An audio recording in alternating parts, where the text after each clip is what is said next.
the answers sitting there and then rereading the question and going, oh my God, that was like a 30-second problem I just spent 5 minutes on. I'd fail the dang test. Right. know?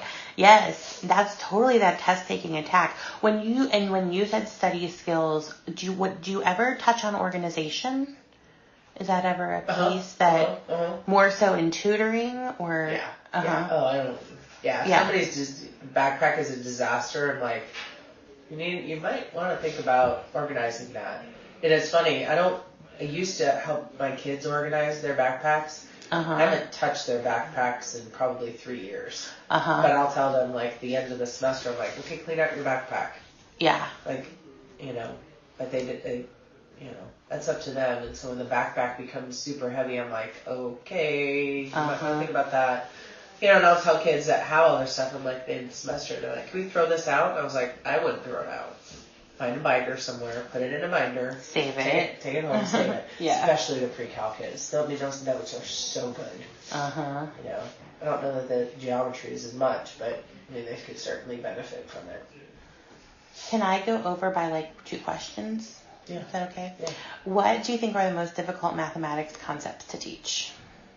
Jesus. I think they've made factoring hard, but just because there's so many ways to look at it now. I think factoring is hard for kids. Trig is hard for kids. Understanding that when it says sine of theta equals 35, you can't divide both sides by theta and say sine equals. Yes, it goes together. Right. Yeah, I mean, and I'm thinking more about things that I had trouble with as a kid. Like, I didn't understand trig for the longest time. Now it's my absolute favorite. And I'm seeing kids struggle with that, in geometry. And then, what else will be difficult? I'm sure calculus is difficult. Just that abstract stuff that goes with it. And probability and statistics. Why do you think that's so? Because we don't do it enough. And it's all over the SAT. It's all over the SAT. And they keep moving it. They're like, okay, well, Algebra 2 isn't teaching it now. Geometry is teaching it now. They're like... Right. I don't do a very good job because I don't... it's that little unit you teach at the end of each year. Okay. So this is my last question. Okay. I hate it because I want to ask you 100 more questions.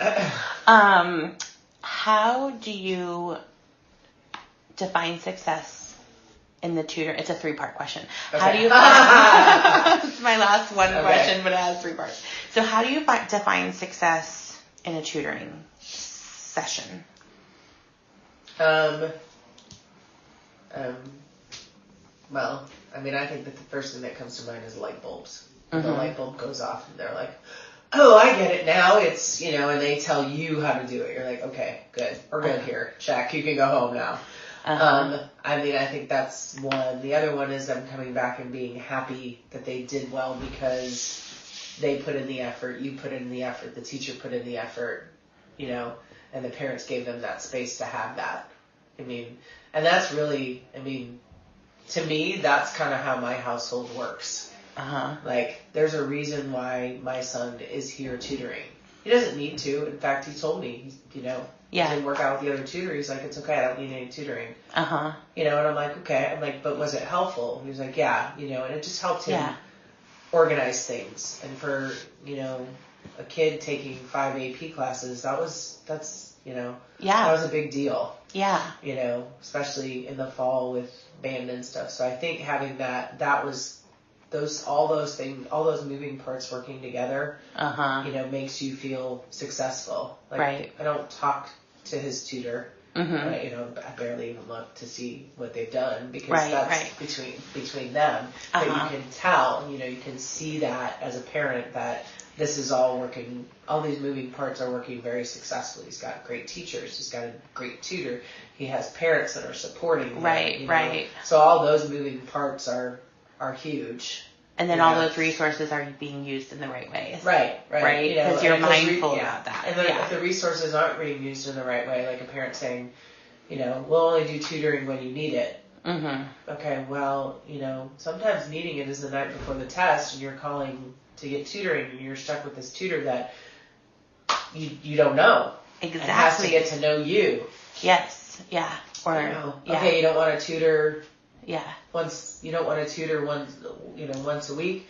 Then okay, when are all your tests for the quarter? Exactly. In math, that's super easy. They're here, and here. All right, let's set tutoring up these dates with, Yes. Much and I'm sure that's a logistical nightmare for a tutoring center. No, that works center, though. It's better than like the last minute because then you're not. Yeah. Right. But we'll accommodate all of it. But I mean, I really think that if all the moving parts are working correctly, it's a super successful situation. And if all the parts aren't moving correctly, then as a tutor, you're looking for the light bulbs. And how do you measure those light bulbs? Like, is it a qualitative measure? Is it a quantitative measure? Like, how are you? I think it's both. I think it's a matter of them being able to show you they can do the work, right? And then them being able to replicate it on a test and come back and go, I got it. Okay. What you told me about shifting that asymptote helped.